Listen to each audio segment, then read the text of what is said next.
Irmãos, você sabe da situação que envolveu Davi e Golias. Você sabe a disputa que houve entre eles, e essa disputa que houve entre eles foi porque o povo de Israel havia se distanciado do Senhor, havia se afastado do Senhor, e Golias, ele percebeu que haveria uma oportunidade dele então dominar o povo de Israel, sem precisar que ambos os povos, ambos os exércitos guerreassem entre si.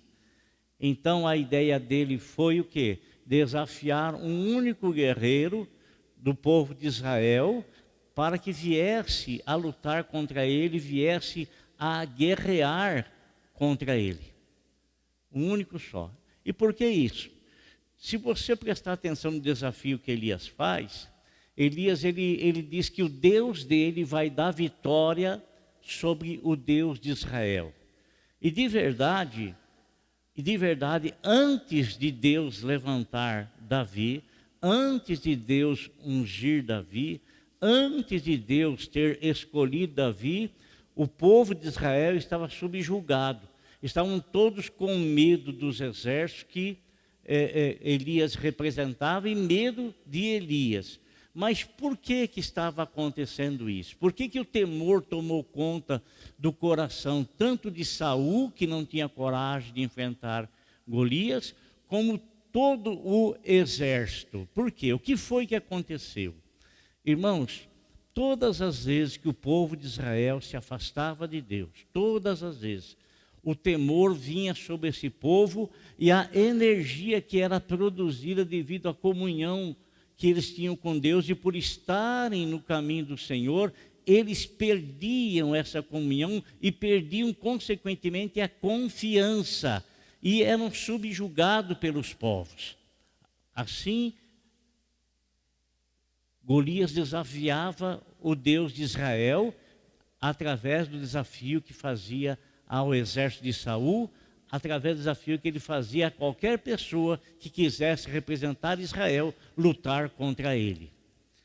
Uma outra coisa também que a gente percebe é Neemias, que o povo de Israel foi disperso por muitos locais, por muitos lugares, e Neemias ele foi lá servir o rei Artaxerxes, esteve por lá. E Neemias estava lá não porque ele era um homem que havia desafiado a Deus, não porque ele era um homem que havia desobedecido a Deus.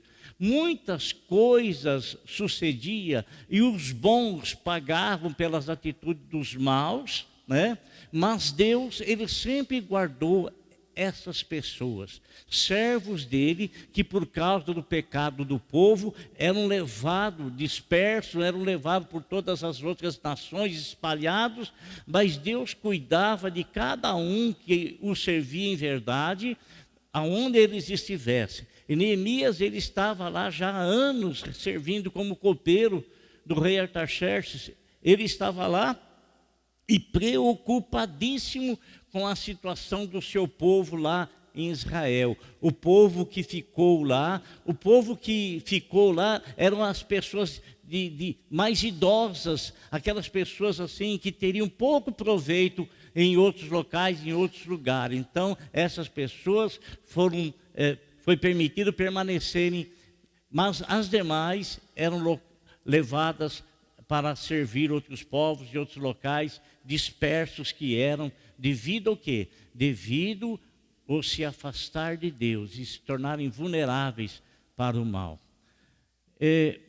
Eu quero falar com vocês a respeito da vida de um homem, mas eu quero comparar o que eu estou falando com nós como igreja. Nós como igreja. Você sabe, irmãos, a igreja ela está na mão do Senhor, e a igreja ela pertence ao Senhor. Na verdade, todos nós juntos formamos o corpo de Cristo, que é chamado de igreja. Nós formamos. Cada membro, eu sou um membro, ele é um membro, ele é um membro, então nós conjuntamente, coletivamente, formamos a igreja. A igreja. A igreja não é parede, a igreja não é ventilador, a igreja não é nem objeto que está aqui.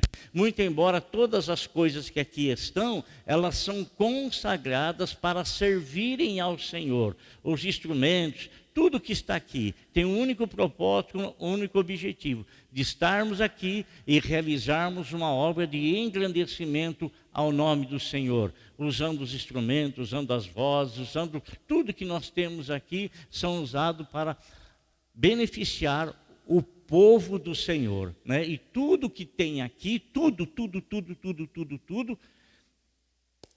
pertence à Igreja do Evangelho Quadrangular, tudo que está aqui.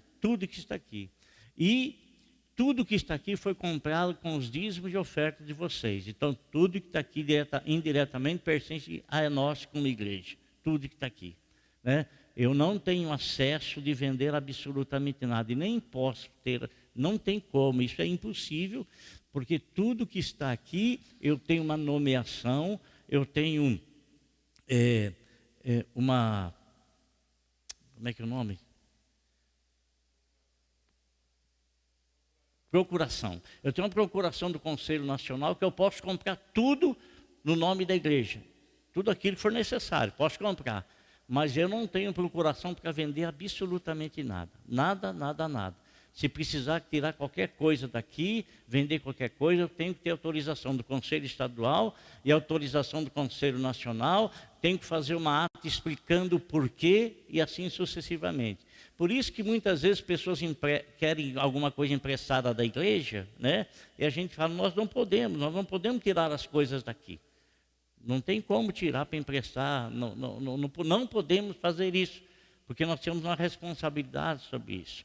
Então, irmãos, a igreja, nós como igreja, nós estamos num mundo dominado por homens.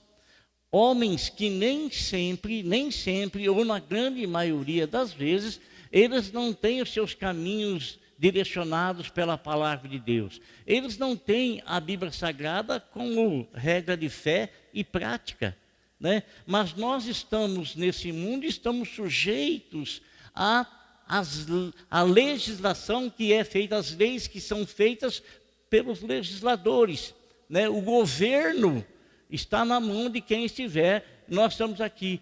E às vezes, irmão, a gente fica por demais focado na situação em que o país está vivendo por causa de alguém que está na direção do nosso país, governando esse país de maneira tal que muitas coisas são feitas e que nós não concordamos, porque essas coisas que são feitas não estão de acordo com os princípios da palavra de Deus.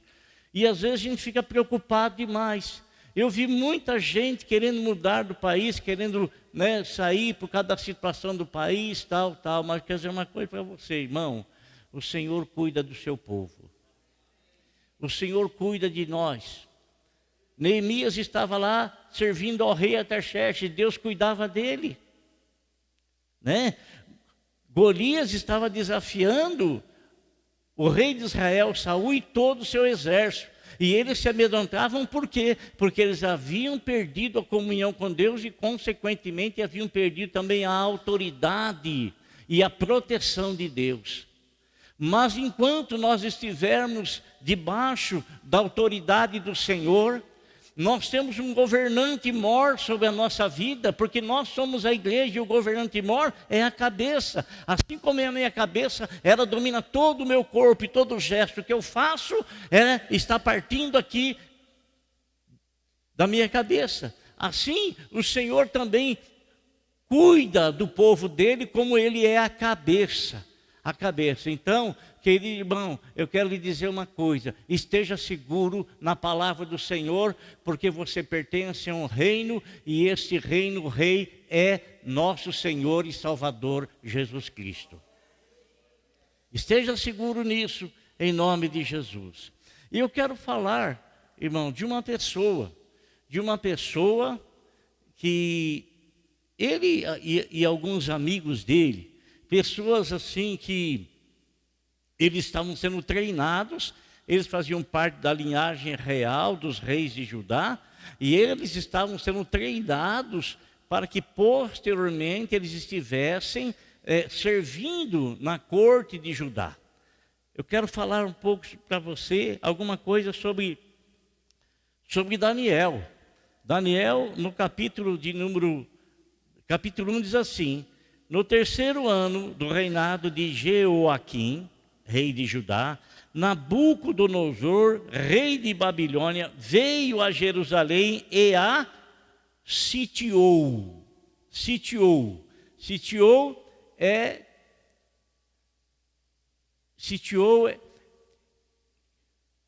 ficou em volta da cidade, do local. Ninguém entrava, ninguém saía, né?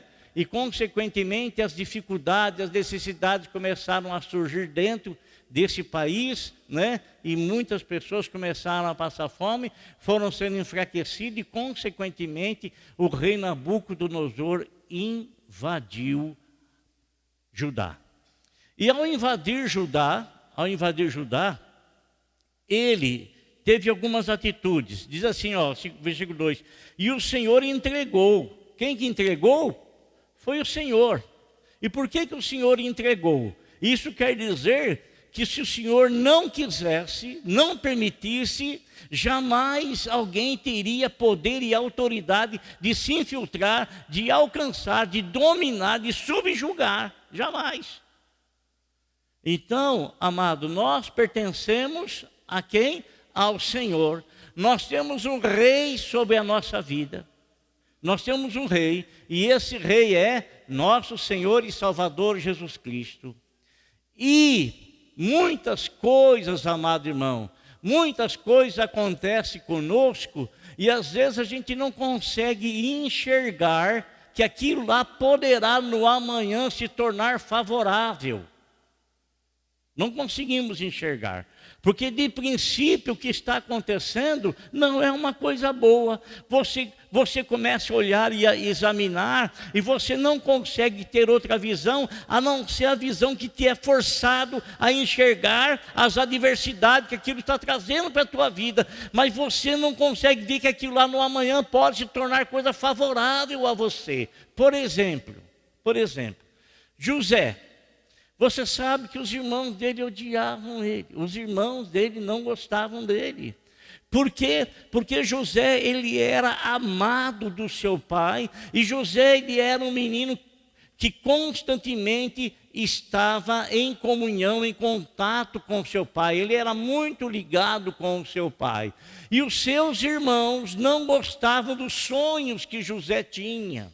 Não gostava das revelações que Deus dava para José, e José não entendia muito, não compreendia aquelas coisas, não entendia. Tem alguma coisa que acontece com a gente, irmão, que a gente não tem capacidade de entender na hora, no momento, não conseguimos. E tudo que a gente consegue enxergar é aquilo que está nos afetando sentimentalmente, negativamente. A gente jamais consegue enxergar que aquilo lá poderá se tornar num grande benefício, que aquilo lá poderá se tornar algo favorável para nós, algo que poderá mudar a nossa maneira de ver as coisas, a nossa maneira de sentir as coisas. E o que aconteceu? Irmão, José, ele sofreu durante 12 longos anos. Sofreu. Os irmãos queriam matá-lo, jogaram num poço, enganaram seu pai dizendo que José havia sido morto por feras do campo. Eles pegaram José e venderam para uma caravana de ismaelitas, e esse posteriormente foi vendido lá no Egito. Jamais ele poderia enxergar, que alguma coisa boa poderia vir. Mas uma coisa, irmãos, a gente enxerga naquilo que Paulo diz a respeito do julgamento prévio, de você julgar as coisas previamente. Ele disse assim, irmãos, não julgue as coisas precipitadamente, não julgue, espere elas irem acontecendo, porque às vezes tudo que parece mal que está acontecendo lá na frente vai se tornar em grandes bênçãos para a tua vida. José, ele foi vendido, ele foi traído, a mulher de Potifar enganou, ele mentiu, ele foi preso por causa dela ter feito uma calúnia dele, ele ficou na prisão. Irmãos, depois de tudo, ele ficou assim com Faraó, se tornou governador do Egito. Depois que ele se tornou governador do Egito, que a família dele foi precisar dele lá no Egito, é que Deus mostrou para ele que tudo que havia acontecido com ele era para a preservação da família dele. Olha só. A gente, amado, quando acontece qualquer coisa que parece ser negativa, que parece uma coisa que não está cooperando em absolutamente nada, o que José ia pensar? Ele ia pensar que lá na cova, aquilo lá estava dentro dos propósitos de Deus para chegar a levá-lo lá no Egito, para dar sonhos para ele na cadeia, para que eles pudessem revelar os sonhos, revelações dos sonhos de Faraó, e consequentemente vir a ser nomeado por Faraó como governador do Egito? Não. Então, não se precipite em julgar as coisas, porque às vezes você consegue enxergar um único foco, o foco que está te atingindo, o foco que está alcançando você negativamente.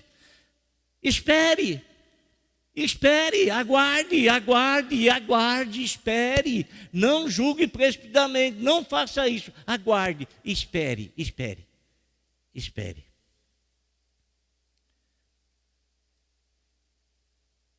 Quando Daniel foi levado cativo, aqui diz assim aqui, e o Senhor entregou Joaquim, rei de Judá, nas suas mãos, e também alguns dos utensílios do templo de Deus.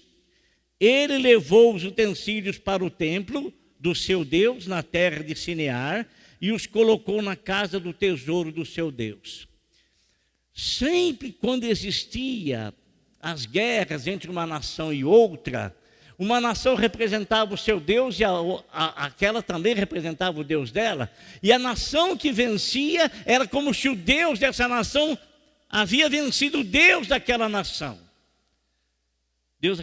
Por isso que Golias desafiou aos exércitos de Saul e todos lá. Por isso que muitos foram dispersos, mas isso foi consequência das pessoas estarem se afastadas de Deus, distanciadas de Deus, perdendo a comunhão com Deus, não querendo mais essa comunhão e, consequentemente, não tendo mais a proteção e a graça de Deus sobre sua vida. Irmão, Deus não nos deixa, Deus não nos abandona. A Bíblia fala assim que nós estamos na mão do Senhor e ninguém tem poder e capacidade para nos tirar da mão do Senhor, e nós só sairemos da mão do Senhor se nós não quisermos mais permanecer na mão dEle. Se a pessoa Deus respeita aí muito a nossa liberdade de escolha, Deus respeita aí muito. Mas uma vez que nós entregamos a nossa vida ao Senhor, a Bíblia fala assim, o Senhor Jesus Cristo, bendito, santo, diz o seguinte: aquele que vem a mim, de maneira nenhuma o lançarei fora. Aquele que vem a mim, de maneira nenhuma lançarei fora. Amém? E o Senhor Jesus Cristo fala algo maravilhoso. Ninguém pode vir a mim se o Pai que me enviou não o trouxer. Você está na presença de Deus? Dê glória a Deus, porque você não veio por livre escolha tão somente. Mas você foi escolhido pelo Senhor, e porque Deus tem o direito sobre a sua vida de criação, então Ele convenceu você ao você ouvir o Evangelho, e você então abriu seu coração para o Senhor, e o Senhor te tomou, Deus Pai te tomou, porque você pertence a Ele, e Ele trouxe você à presença de Jesus, e Jesus Cristo então revelou a você a salvação por intermédio da pessoa dEle, na graça dEle, na misericórdia dEle. E aí, amado, então Nabucodonosor, por ele achou que foi o Deus dele que havia derrotado o Deus de Israel. Ora, mas Daniel, ele era um homem temente a Deus. Daniel, Ananias, Azarias e Misael, que eram os nomes reais, verdadeiros, de Daniel, Ananias, Misael e Azarias. Esses nomes eram os nomes que eles haviam recebido como israelitas. Mas quando eles foram levados para a Babilônia, eles receberam outros nomes. Mas eu quero chamar a sua atenção, amado irmão, que Daniel, quando foi levado para lá, ele jamais pensou, ele jamais imaginou o que Deus iria fazer com ele em terras estranhas. O que Deus haveria de fazer com ele em terras estranhas? Ele jamais imaginou. Ele sabe de uma coisa, ele estava sendo levado cativo, mas ele não se revoltou contra Deus. E como é que eu sei que ele não se revoltou contra Deus? Porque ele permaneceu com uma conduta íntegra diante do Senhor. Conduta íntegra. E como é que eu sei isso? Eu sei isso porque quando levou-se esses 4 homens para lá, que eram homens da corte, e eu quero ler aqui para você o tipo de pessoa que Nabucodonosor pediu para Aspenaz, né, que era o chefe dos oficiais da corte, o tipo de pessoa que Nabucodonosor quis que fosse escolhida. Trouxesse algum dos israelitas da família real e da nobreza. Guarda uma coisa que eu vou falar para você, irmão. Presta atenção. Mocinha, mocinho que está aqui. Presta atenção. Dependendo da maneira que você se veste, você vai atrair certos tipos de pessoa para a tua vida.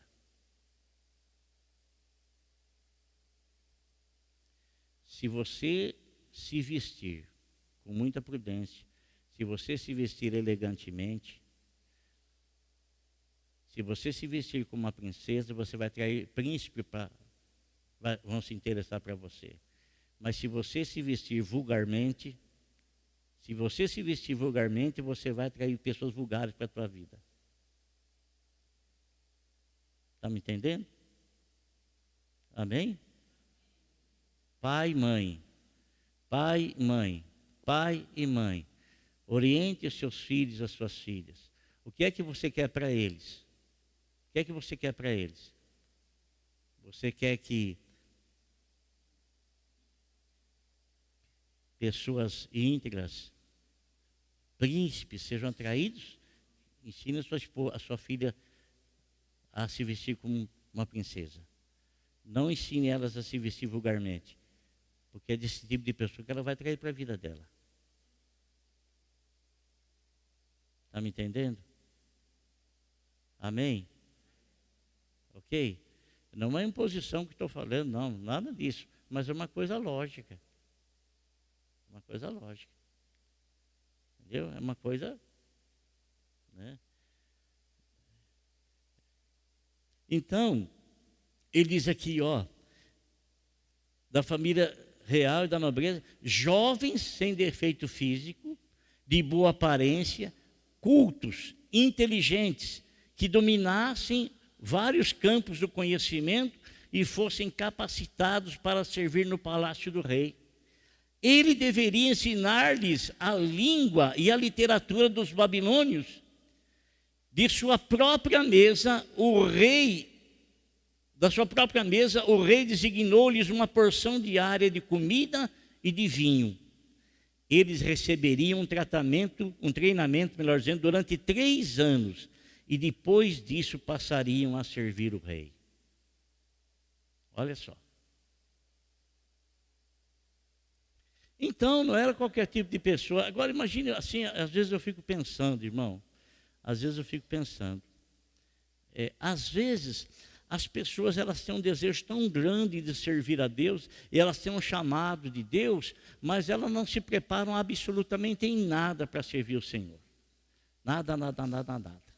Nada, nada, nada. Ora, se um rei exigiu esse tipo de pessoa para que pudesse servi-lo e ficar 3 anos estudando a literatura, a cultura dos babilônios, imagine, irmão, nós que somos pregadores do Evangelho, imagine nós que estamos lidando não com apenas pessoas de uma corte, mas estamos tratando com pessoas que foram compradas pelo sangue de Jesus, pessoas que foram remidas, pessoas que o Senhor deu a vida delas, e o Senhor traz essas pessoas para que a gente possa ensinar, pastorear. Imagine você a responsabilidade que pesa sobre nós.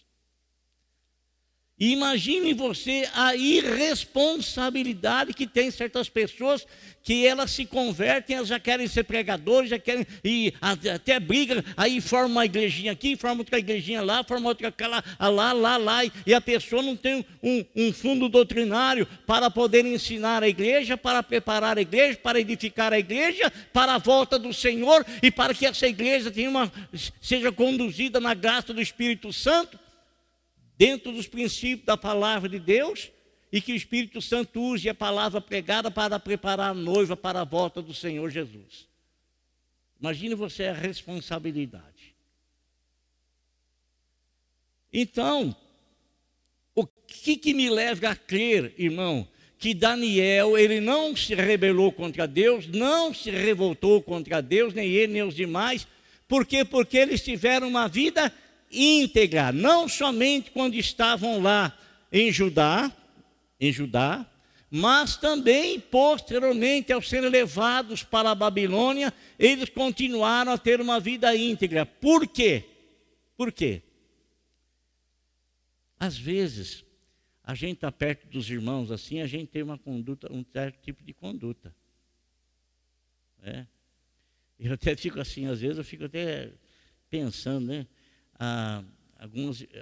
Algumas mães fazem seus filhos ter medo do pastor. Por quê? Porque elas estão fazendo qualquer coisa, ao invés dela chamar a atenção da criança, ela fala: o pastor está vendo, hein? O pastor está vendo. Fala assim: o pastor está vendo. Uai.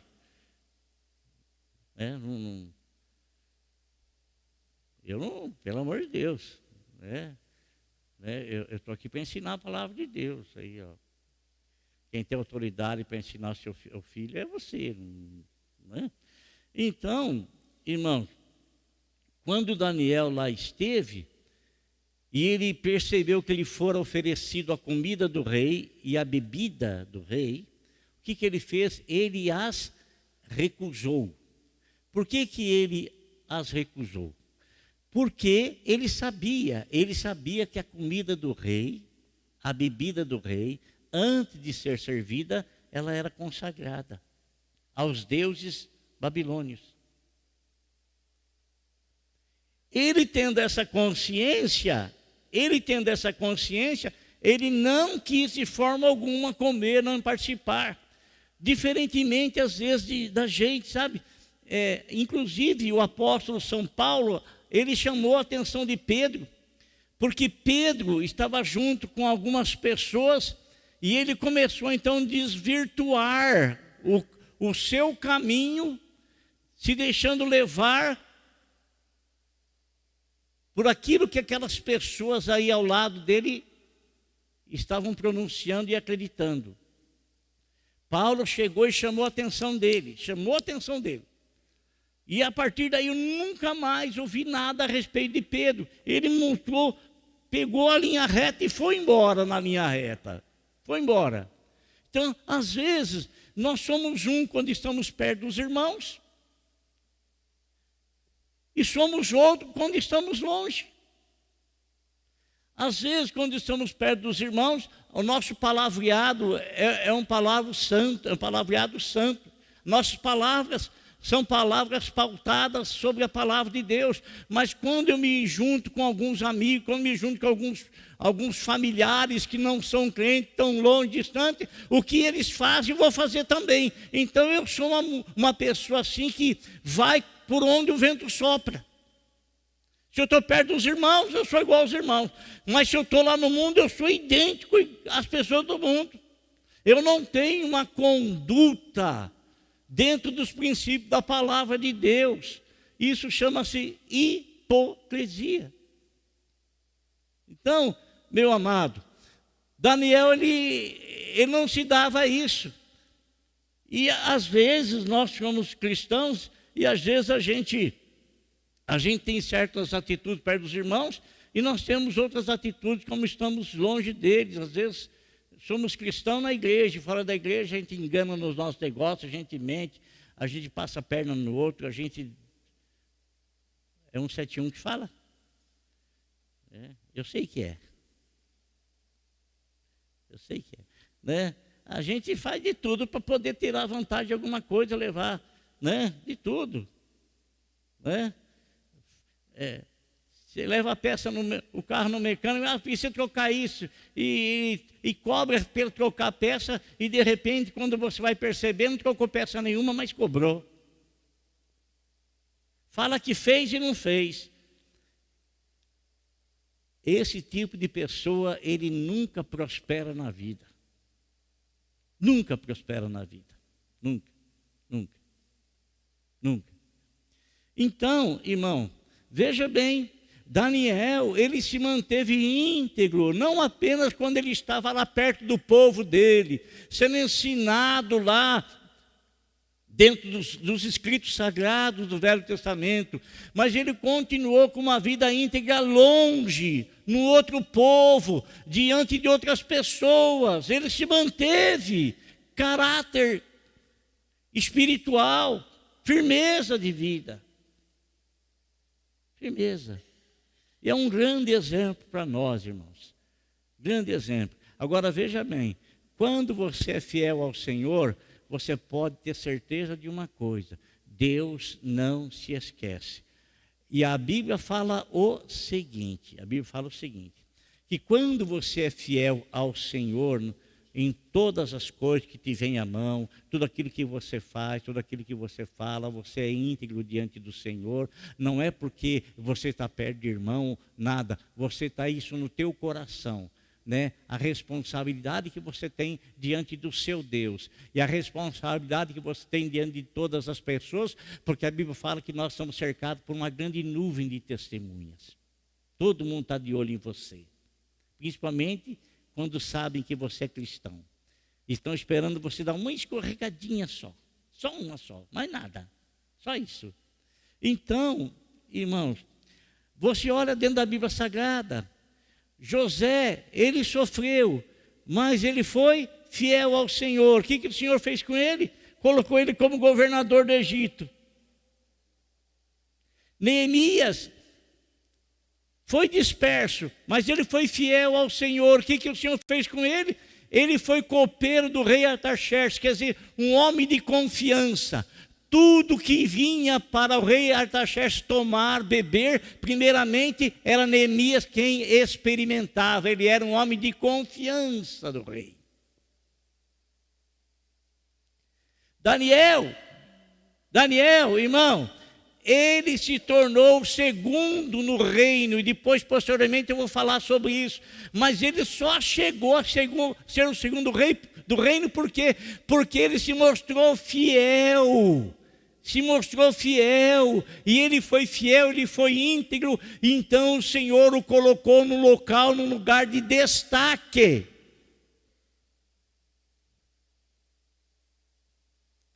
Amém? Você não precisa enganar, você não precisa mentir, você não precisa nada disso. Anda integralmente, com integridade diante do Senhor, e o Senhor colocará você em lugares em que as pessoas irão olhar para você, irão notar a tua pessoa. Amém? Glória a Deus. Mas seja e permaneça fiel a Deus. E sabe como é que Deus nos prova? Nos momentos mais difíceis da nossa vida. Se a gente vai se manter fiel. Eu estou lá, eu pertenço à nobreza. Pertenço à nobreza, de que jeito que eu sou tratado? Como um nobre. Mas eu sou levado cativo. E agora estou sendo tratado como um cativo. Mas eu mantenho-me fiel, tanto lá quanto aqui. Então, estando aqui, o Senhor me toma e me abençoa. Me faz sobressair sobre os demais. Amém? Então, seja fiel ao Senhor, irmão. Tá bom? Seja íntegro diante do Senhor. E a mão do Senhor que está sobre você permanecerá e irá levar você, ainda que você não queira, irá levar você a lugares altos, porque o Senhor confia em ti.